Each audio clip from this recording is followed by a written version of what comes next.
Ven y vive una experiencia de fe que te hará bien. 2012, yo conozco a quien hoy es mi esposa. ¿La conociste en la universidad o en el trabajo? La conocí en la iglesia, que mi esposa no puede tener hijos. Cuando va creciendo el bebé, 25 semanas, decidimos que nos refieran a otro centro médico fuera de Constanza. A usted le dieron un referimiento para intervenirle el embarazo, para provocarle un aborto.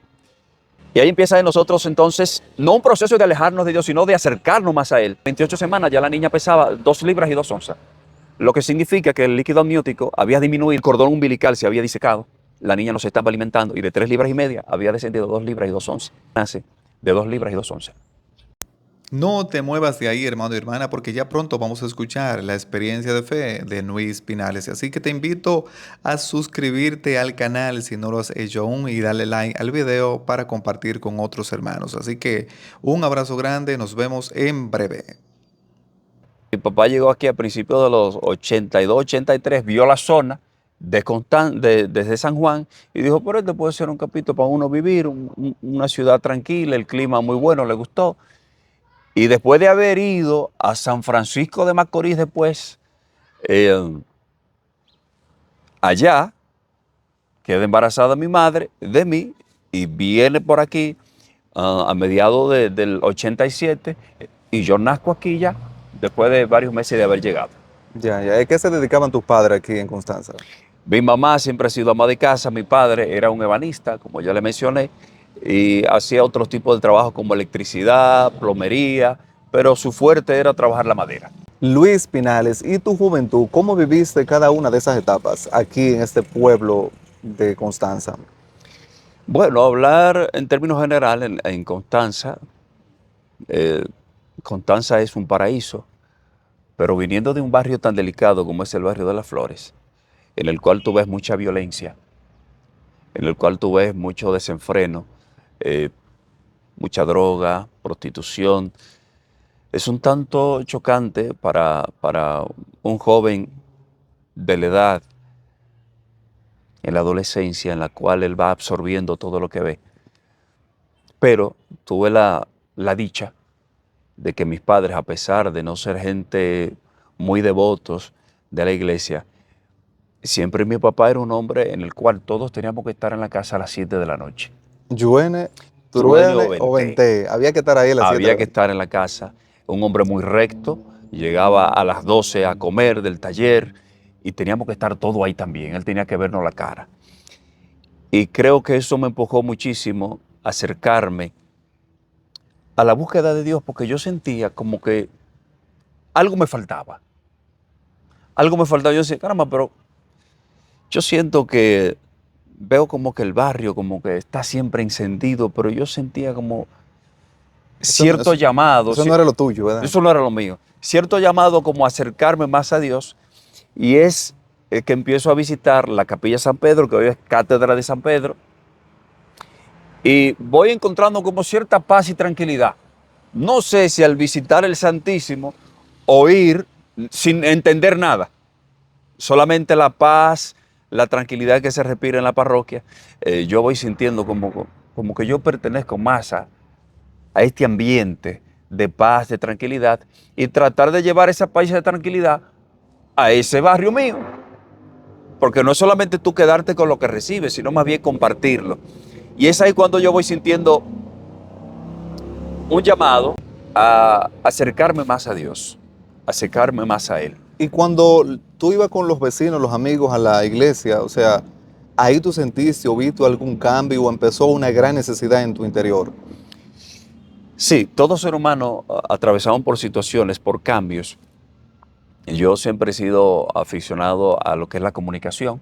Desde muy chiquito empecé a trabajar en una emisora de radio. Se te nota, porque tiene el acento muy, muy profesional, ¿eh? Empecé a trabajar aquí en Radio Constanza, luego trabajé en otras emisoras, como fue La Calle, Eclipse, Alfa, y ese tipo de trabajo me fue alejando de la gracia más bien.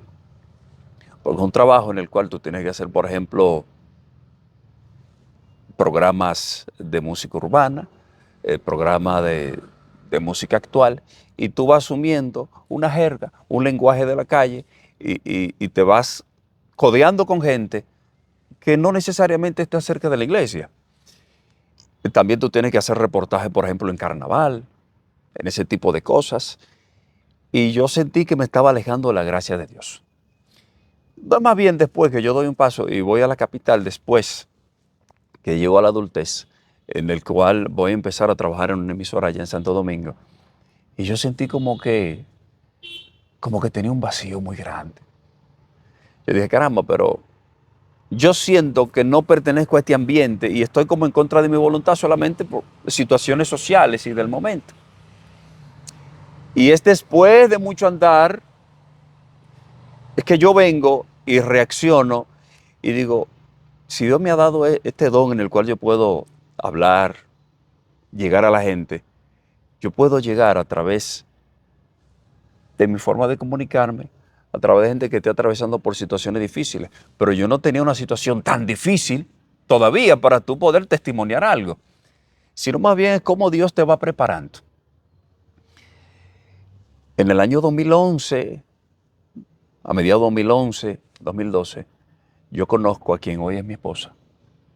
Ay, un momentito, Luis, pero para tú decir que llegaste al 2011 y conocer a tu esposa, antes, más no tuviste novia, no tuviste fracaso, no te casaste, te traicionó alguna novia o tú la botaste o te botaron por alguna situación, porque a veces vivimos un pasado en el que muchas veces damos brinquito y brinquito y no sé si esa fue tu vida o no.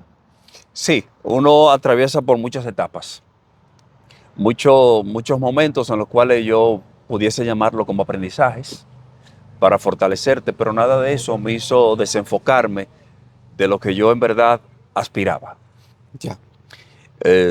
Un tiempo en el que dejé la universidad por situaciones económicas, por incomodidades económicas, y no es después en que yo conozco a mi esposa, cuando éramos novios, que yo sentí como que esa familia me acoge, una familia muy de iglesia, muy de fe, en el cual yo siento como que es mi gran oportunidad para tú formar un hogar y una familia, porque tú pasas por el noviazgo para conocer a alguien, en el cual tú te casas con la madre de tu esposa, con tu suegro tú te casas con los hermanos, y es evidentemente que tú tienes que tener buena paz y armonía entre ellos para poder llevar la familia a flote.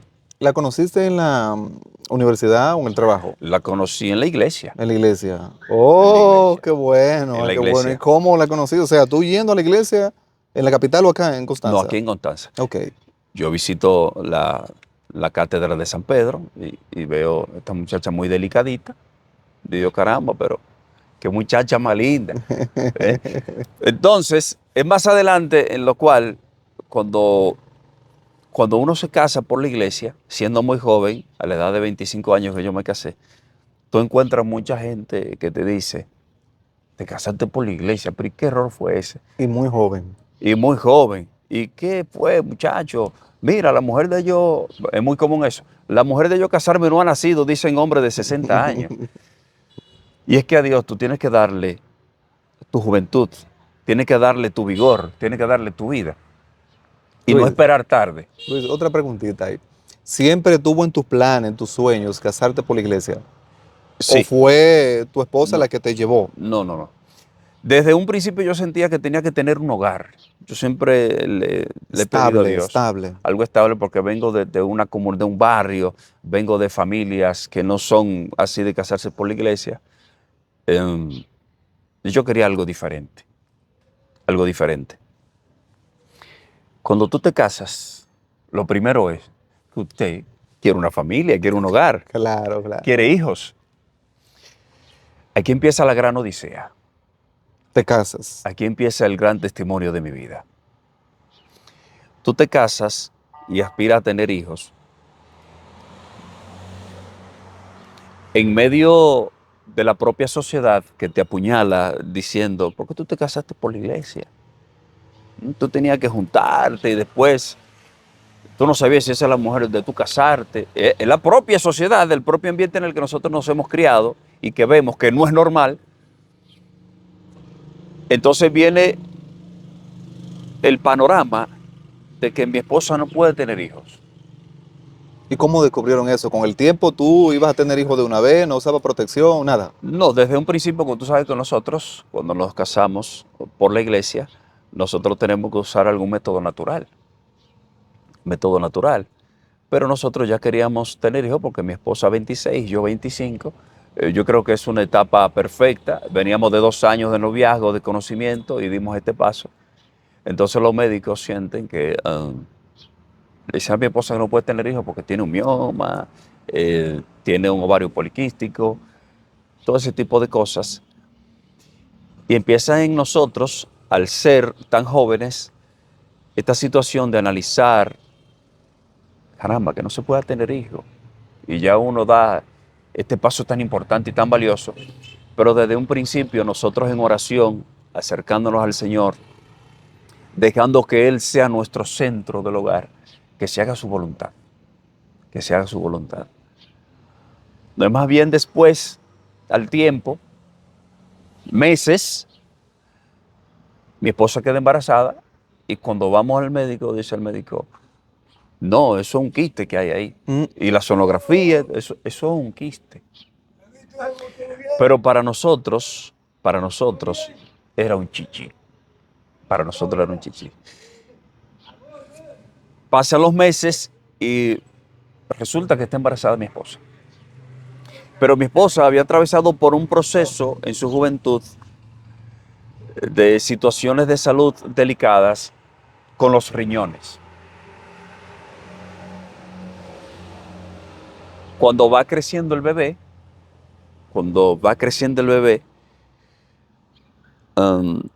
ella producía las piedras en los riñones y a medida que va creciendo el feto, va presionando una piedra en los riñones y ella empieza a llenarse de líquido. Muy difícil porque le atacaban unos dolores inclementes. Solamente el que ha tenido dolores de riñones sabrá. Y la mujer que ha estado embarazada y tiene problemas de riñones sabrá de esto, que ha de ser muy difícil. Yo he pasado por los riñones, Muy difícil. Entonces empieza a llenarse de líquido, a hincharse. Y aquí nosotros la llevamos a la clínica y a la esposa mía en varias ocasiones la internan y solamente le ponen suero.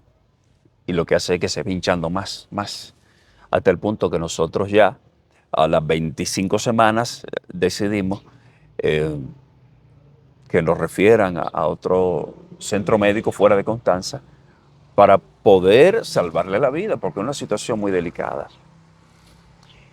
Y es ahí cuando nosotros nos dan un referimiento hecho a puño y letra y nos refieren para Santiago, específicamente a un centro de salud específico. Era de noche ya y nosotros decidimos llegar, gracias a mi suegra que dijo, no vayamos a Santiago, vamos a La Vega. Y cuando llegamos a La Vega, a la Concepción, allá nos recibe una médico, un ángel de Dios, y lee el referimiento y se asombra. Y rompe el referimiento y dice, pero ¿cómo es esto? Y atiende, le aplica los primeros auxilios a mi esposa, contacta con una ginecóloga de allá del centro, y es después que ella le comenta a mi suegra, mire, a usted le dieron un referimiento para intervenirle el embarazo, para provocarle un aborto. ¡Wow! ¡Qué difícil! Y tú ver médicos que tú conoces, que tú lo ves a diario aquí, tú atravesar por esa situación tan crítica. Y ahí empieza en nosotros entonces, no un proceso de alejarnos de Dios, sino de acercarnos más a Él. Porque hay gente que ante las situaciones difíciles se aleja. Porque nosotros creemos que porque estamos en la iglesia no podemos atravesar situaciones difíciles. Todo lo contrario, somos más atacados y es ahí cuando Dios nos prueba a nosotros. Permite esa prueba. Cuando Dios permite esa prueba de nosotros es para acercarnos más a Él, en la cual somos tentados. Nosotros le habíamos hecho a mi esposa una sonografía de perfil y la niña pesaba 3,5 libras. ¿A 25 semanas? 25 semanas, sí. Pero llega un momento en el que ya mi esposa tiene 2 semanas, va para 3 interna en La Vega. Y la doctora nos refiere para hacerle una sonografía de perfil y ver cuánto pesa la niña, cómo está, porque es un proceso muy delicado. Le aplicaron vacunas para madurarle los pulmones y todo eso a mi esposa. Y cuando le hicimos la sonografía, a las 28 semanas ya la niña pesaba 2 libras y 2 onzas. Lo que significa que el líquido amniótico había disminuido, a pesar de que mi esposa se había hinchado, el cordón umbilical se había disecado, la niña no se estaba alimentando y de 3 libras y media había descendido 2 libras y 2 onzas. Le practican la cesárea de emergencia a las 28 semanas y nuestra niña nace de 2 libras y 2 onzas. Es bien un proceso muy delicado. Mi esposa clínicamente se muere. Clínicamente. Yo estaba con ella en la sala, en la habitación, y mi suegra es una enfermera de experiencia, y como estaba con ella, pudo reanimarla en lo que yo iba a buscar la médico de turno. Y gracias a Dios no falleció en ese momento. Otra parte de mi vida es ese aprendizaje. Yo había hablado con mi madre días antes, porque ya mi suegra tenía varias semanas allá cuidando a su hija. Y yo le dije a mami, vamos para que cuide a Aidet, para que Elba venga para su casa. Y mami me dijo que tenía un dolor en la espalda, que no podía. Y es verdad, uno salir de aquí, fuera de Constanza, ella tenía unos problemas de la espalda y me dijo que no podía. Y yo sentí que me hundía. Me da la espalda a mi madre. Hoy estaba buscando ayuda y... Hoy yo puedo contar eso porque me han perdonado y yo he perdonado y he descubierto a Jesucristo. Pero antes yo no podía contar eso. Yo no podía contarlo, ahora yo lo cuento. Yo sentí entonces, me fui en llanto, yo sentí que mi madre en este momento tan difícil de mi vida me abandonaba. Sentía yo, ¿verdad? Hoy yo puedo contarlo, porque amo a mi madre, imagínate. Entonces yo sentí, vuelvo a La Vega y después llega mi madre a La Vega y le dice a mi suegra, te estoy hablando de días antes, le dice a mi suegra, yo vine para que usted se vaya, para que descanse y yo me quedo con Aidet. Y mi suegra le dijo, no, váyase tranquilita porque ella es mi hija y no me pesa cuidarla, no me pesa estar con ella. Pero yo tenía ese rencorcito ahí porque mi madre me había dicho que no. Ese dolor natural. Ese dolor. Y después, no hace tantos años, 4 o 5 años, yo preparándome para dar un retiro, es que yo descubrí que mi madre dijo que no y estaba atravesando por esa situación. Porque si a mi madre, mi esposa se le muere clínicamente hablando, la perdemos, porque mi madre no tiene experiencia de enfermería, como lo tiene mi suegra, que pudo reanimarla en ese momento difícil.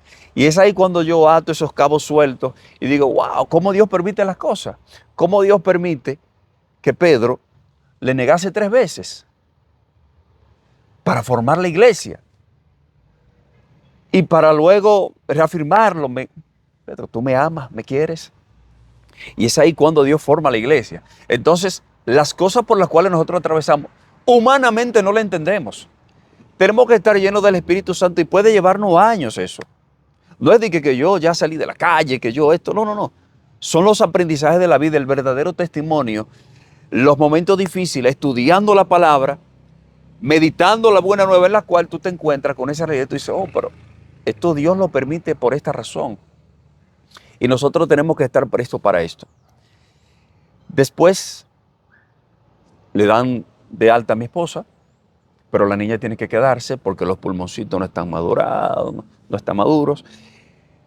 Se quedó en Entonces, incubadora. en incubadora allá. ¿Qué tiempo duró? 2 semanas. Yo iba diario a La Vega a ver a mi hija. Con la esperanza de que fuera a salir de ahí ya. Con la esperanza de que mi niña pudiésemos traerla a la casa. Y después de tanto viajar a La Vega, sintiendo que se te queda una parte de ti, imagínate dejar un hijo lejos de tu hogar. Nosotros visitamos a la médica y le dijimos, mire, vamos a llevarnos la niña.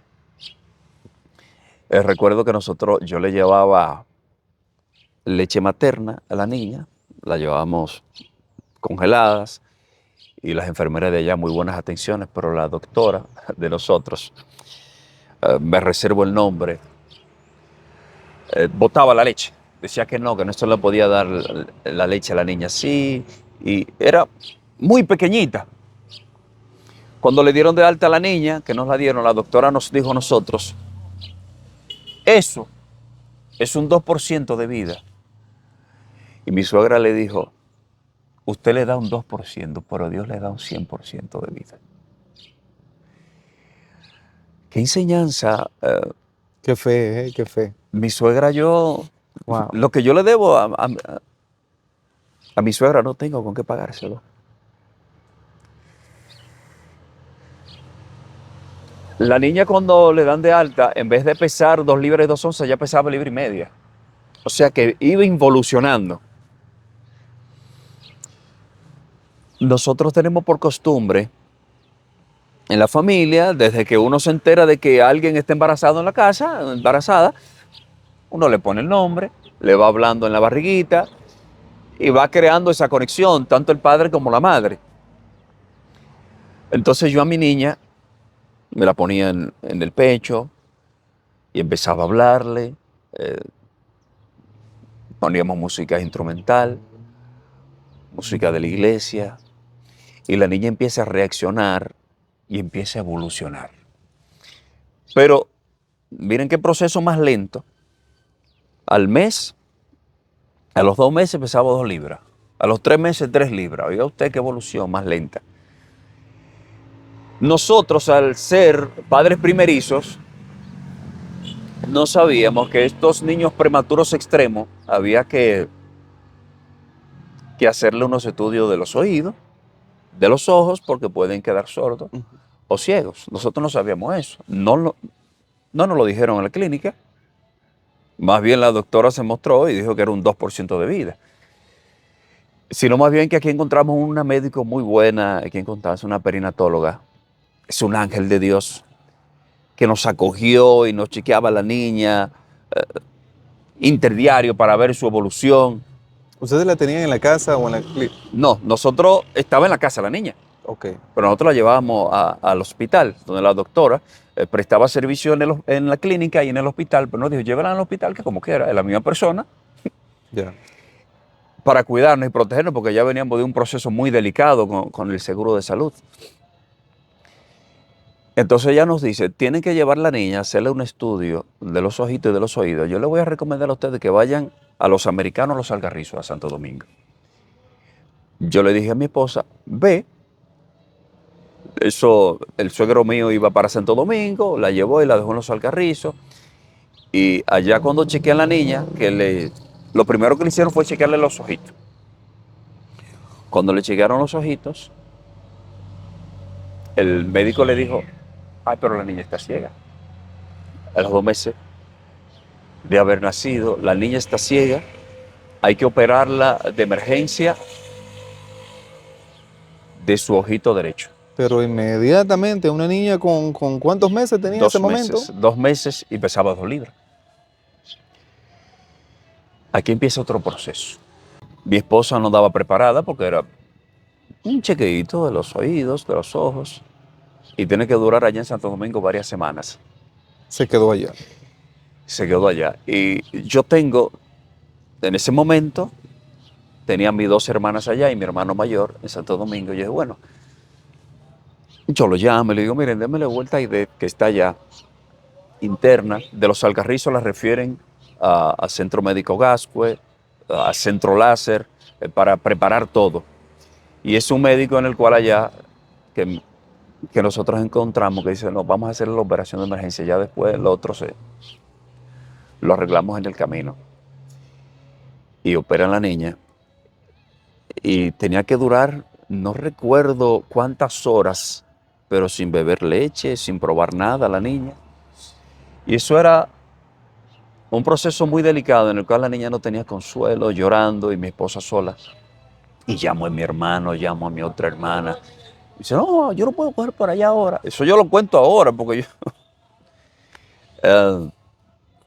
porque a la medida que tú descubres a Jesús, te das cuenta de que hay cosas que Dios la permite. Que Dios la permite. Y tú debes sanar. Tú debes sanar. Y mi hermana mayor, que siempre la hemos tenido en la casa, como por ser la más loca, como siempre en la casa siempre hay uno que como más... Esa fue la persona que fue a estar con mi esposa. De aquí, de Constanza, se fue No, para de allá. allá, de Santo Domingo. Ah, de la capital. De allá. Ellos vivían allá. Entonces empieza un proceso de crecimiento de mi niña, un proceso de una situación de cuidarla de cerca, de observación, pero un proceso también para mí difícil, porque juega en mi cabeza un proceso en el cual tú dices, caramba, porque en los momentos difíciles mi familia no está en los momentos duros, mi propia familia. Sí, te sientes como solo en ese momento y el apoyo y dónde están ellos y solamente la familia de la madre. Pero tú Siempre, estabas orando, me siempre. imagino, en todo momento, ¿eh? Yo me Firme, imagino, que tú estabas agarrado. siempre firme en oración. Y aquí va el verdadero mensaje. Aquí va el mensaje. No podemos, a pesar de las situaciones de la vida, alejarnos de la gracia. Cuando tú estás casado por la iglesia, cuando tú comulgas, tienes una fuerza superior. No sé cómo la gente puede vivir lejos de la comunión. Porque a pesar de que tú puedas perder un ser querido, a pesar de que tú puedas perder a alguien que tú amas, Dios no permite en tu vida una cruz que tú no puedas cargar. Eso es verdad. Él no lo va a permitir. Y si no es por la fuerza del Espíritu Santo que te reconforta, tú no puedes salir de ese hoyo. No puedes salir de ahí. Pasan los años, mi niña va creciendo y ya va a cumplir 11 años. De la vista, entonces todo. De la vista perfectamente, de los oídos perfectos. Ella ve bien, escucha bien, Ve habla bien. bien. ¿Y cómo le llaman a la niña? Ámbar Edith. Yo le hubiese puesto Milagro, Ámbar Milagro, yo le puse. Sí. Un milagro de Dios. Un milagro de Dios. Nosotros, los médicos después nos dicen que mi esposa no puede tener hijos. Luego, Sin embargo, en medio de una vigilia en oración, el Señor dice que el que tiene la última palabra es Él. Y nosotros luego nos nace nuestra segunda hija. Y esta nace prematura, pero nace perfecta. ¿a las cuantas Sin semanas? problema. Esa nació a los 7 meses y nació de 3,5 libras. Pequeñita también.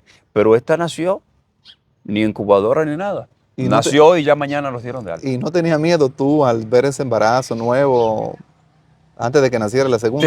Aquí va un dato interesante que me recuerdas. Cuando yo fui a ver a mi hija Ámbar, nuestra primera niña, cuando yo llego, que veo todos estos niños de tamaño normal, de 7 libras, 8, 9, 10 libras, de 6 libras, que yo me topo con esta niñita que nació de 2 libras y 2 onzas, y yo literalmente como que me desmayo y siento como que estoy flotando. Y cierro los ojos. Habíamos pasado por un proceso de mucho trasnoche en el cual yo físicamente no estaba muy saludable. Sino yo estoy solo viendo a mi niña, yo siento que una mujer llega, me abraza por la espalda, como que me arropa y me dice, tranquilo, está en mis manos. Una señora ahí, pero tú la viste. La Virgen María. Literal. Literalmente.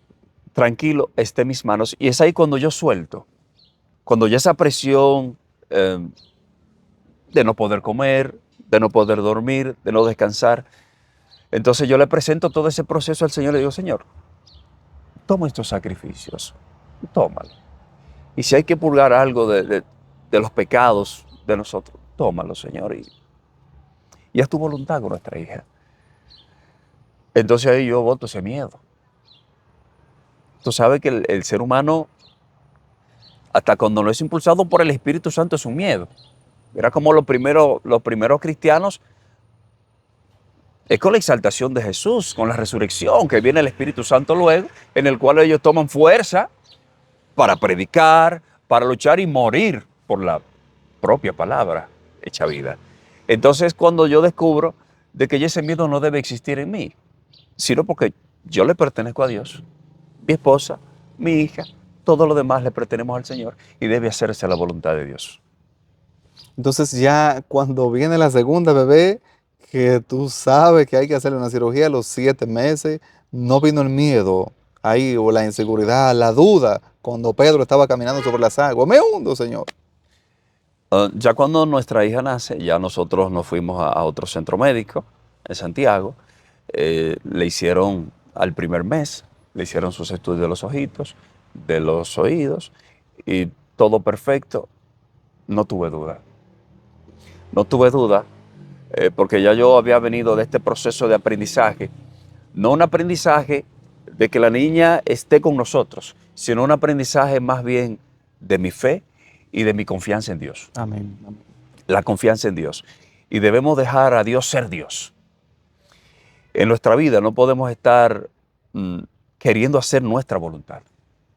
Tenemos que hacer la voluntad de Dios. Aceptarla, sí. Luego, después de años, ¿cuándo yo vengo perdonando a mi madre? ¿Cuándo yo vengo perdonando a mis hermanos? Que en el momento, en Santo Domingo, cuando le hicieron la cirugía de mis ojos, no estuvieron ahí. Cuando mi madre me dijo que no podía ir a cuidarla a La Vega. Yo pertenezco aquí al equipo de evangelización, en el cual nosotros trabajamos retiros, 3 retiros por año. Y un momentito entonces, Luis. Ahora bien, ¿cuándo tú experimentas a Dios? ¿Fue en el proceso de la prueba de tu niña o fue antes de ahí o fue después? Fíjate, los seres humanos, nosotros estamos en un constante crecimiento. Nadie es absoluto. Todos estamos metidos en el pecado. Nos alejamos de Jesús. Pero yo siento que ha sido un crecimiento gradual, en el cual, por ejemplo, yo perteneciendo al equipo de evangelización, ya dando temas. Pero ¿cómo Luis se entra ahí? ¿Cómo tú entras ahí? Bueno, lo primero es que Dios me ha dado tantas cosas que yo tengo que ofrendarle al Señor parte de mí. Y no esperar a que yo esté quizá avanzado, delicado de salud o que me pase algo muy fuerte en la vida, sino más bien, yo decido empezar mi voz para el Señor. Yo no canto, lo único que yo sé es hablar. Malamente, decido leer en la parroquia, que cuando no hay un lector, que me llamen a mí para leer. Me involucro para prepararme para ser ministro de la comunión. ¿Cómo? Entonces, ¿cómo sentiste tú ese deseo para hacerte ministro? Fíjate, nosotros no podemos ir a la iglesia a ser espectadores. Y le hago un llamado a todo el que esté viendo este testimonio. No podemos ir a la iglesia a ser espectadores, tenemos que involucrarnos. El mismo Papa Francisco pone un ejemplo en el cual él dice, hay gente que colabora y hay gente que se compromete. Y pone un ejemplo sencillo. Un ejemplo sencillo. Cuando tú vas a preparar un sándwich, bueno, tú quieres ponerle un poquito de queso y ese queso viene de la vaca, que colabora y sale la leche. La vaca sigue viva y sigue dando la leche. Pero el jamón viene del cerdo. El cerdo no sigue vivo. El cerdo muere para que se haga el jamón. Y el cristiano tiene que morir para que se haga un verdadero cristiano. No puedo colaborar y seguir siendo parte del mundo. Yo tengo que comprometerme y dar mi vida y que resurja entonces un verdadero cristiano. No puedo seguir vivo en el mundo y colaborando en la iglesia. Al cerdo lo sacrifica. Lo sacrifica. Entonces yo tengo que sacrificarme. Y sacrificándome es como yo recobro la vida. Entonces cuando yo me comprometo con mi iglesia, decido prepararme para ministro, para llegar donde hay algún enfermo que necesita la comunión, porque muchas veces me la llevaron en la clínica cuando estuvimos allá. Ah, mira, entonces tú dices, bueno, ya que estoy recibiendo, ahora me toca dar. Entonces me toca dar. Y no solamente darlo así, sino testimoniarlo, quizá mi forma de vivir en medio de las miserias y pecados en los cuales nosotros vivimos, eh, procurar de asemejarnos más a lo que Cristo quiere. Testimoniando los momentos, fíjate, por ejemplo, yo compartí este testimonio hace creo que 7 años en la universidad y me encontré con una colega mía que es Ahí maestra, en La Vega. no aquí en Ocateche, en Constanza. ¿Y cómo reaccionaron ya al escuchar tu testimonio cuando tú lo decías? Verdaderamente llega, pero el verdadero aprendizaje de un testimonio viene cuando a una persona le toca atravesar por lo mismo. Ahí es que viene el aprendizaje.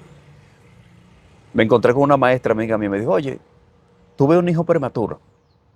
Digo yo, ¿cómo va a ser? Yo no lo recuerdo, yo no recuerdo haberla visto en el testimonio porque creo que habían como 140, 150 estudiantes. Y ella me dijo, sí, porque lo único que me dio fuerza a mí fue recordar cuando tú tuviste a tu niña, que nació más pequeñita que la mía, con situaciones más delicadas. Eso me dio fuerza, porque yo al ser primeriza pasé por un proceso de depresión postparto. Y yo dije, wow. Entonces yo sentí que todo este proceso me ha ido preparando a mí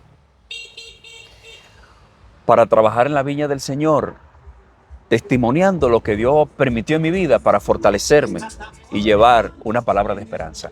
Amén. Entonces todo este proceso debe servirnos a nosotros, que no importa por el proceso difícil que tú estés atravesando, debes acercarte más a Jesús, a Cristo, que esté en el Santísimo esperándote.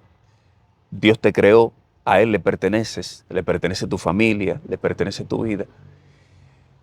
Y debes reconocer de que solamente la fuerza que viene de lo alto debe estar siempre, siempre dentro de tu hogar, dentro de tu corazón. Y no ir a la iglesia a ser un espectador. Tenemos que involucrarnos. Dios permite tantas cosas en mi vida. Tantas cosas pensaron por mi cabeza que mi hija iba a quedar ciega y yo tengo vista. Pudo haber quedado sorda, no pudo haber logrado hablar.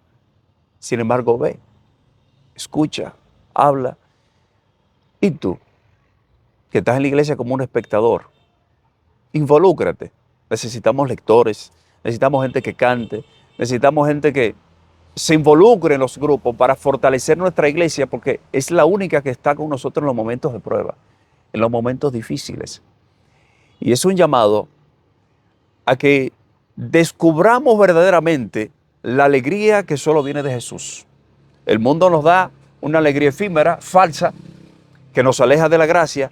Sin embargo, la fuente inagotable de la paz y la alegría solo viene de Jesucristo. Amén, amén, amén. Luis, yo de verdad que me quito el sombrero porque tú eres un hombre valiente y solamente veo que la fe, Dios y la fe que tú has colocado en Dios es la que ha podido darte tus resultados. Amén. Porque solamente la fe es lo único que alcanza el milagro en lo imposible. Y tú has logrado dos posibles milagros, déjame decirte, de dar vida, con la fe y la oración a esas dos niñas que hoy Dios te ha regalado a ti. Y sabes que quizás muchas personas, por menos situaciones, quizás por no orar, quizás por alguna esperanza que se pierde, quizás hay vidas que con más salud que con la que tenía, quizás se han perdido.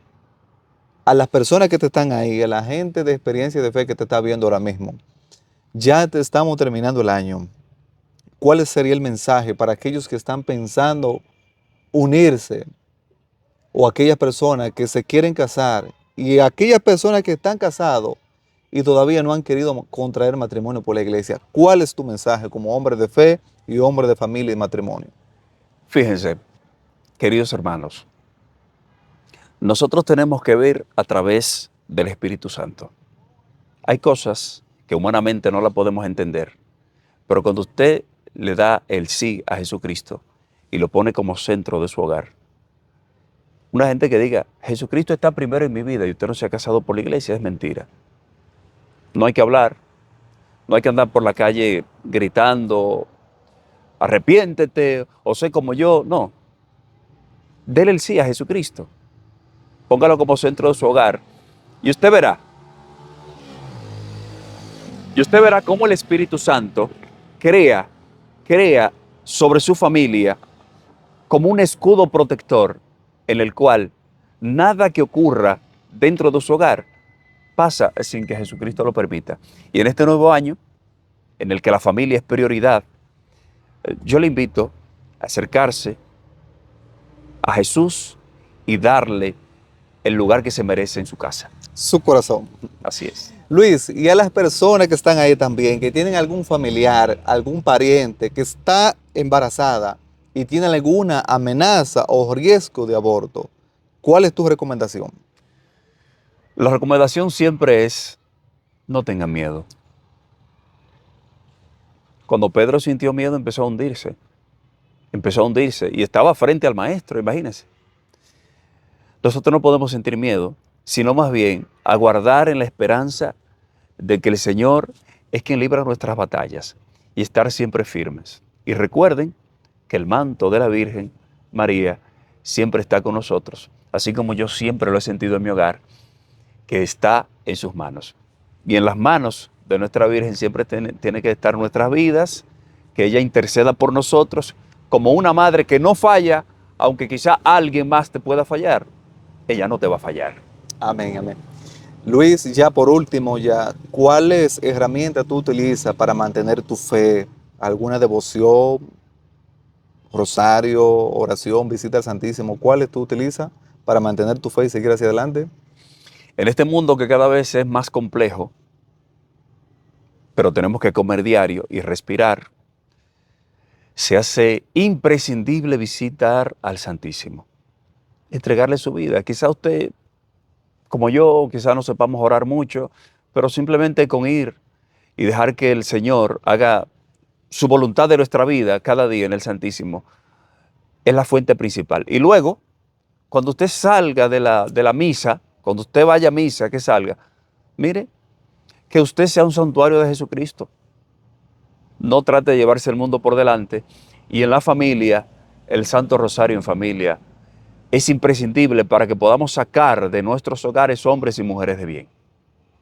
Muchísimas gracias, Luis, por tus recomendaciones que sé que te han hecho efecto a ti y también nos hará a cada uno de nosotros. Así que gracias por compartir tu experiencia de fe. Para mí es una alegría escuchar tu testimonio que inspira mucho también a no dejarse vencer por las dificultades y las vicisitudes, sino a enfrentarla cuando aún no haya esperanza, cuando en la mente nuestra no haya esperanza. Siempre sabemos que la esperanza puesta en Jesucristo siempre va a tener un buen resultado. Así que gracias, hermano, por compartir, gracias por quedarte ahí y escuchar este testimonio que de verdad que me ha impactado y he quedado muy emocionado. Así que nos invitamos a todos a que sigamos orando, que sigamos pidiéndole al Señor, porque cada situación es propia de alguien, diferente, no siempre la misma.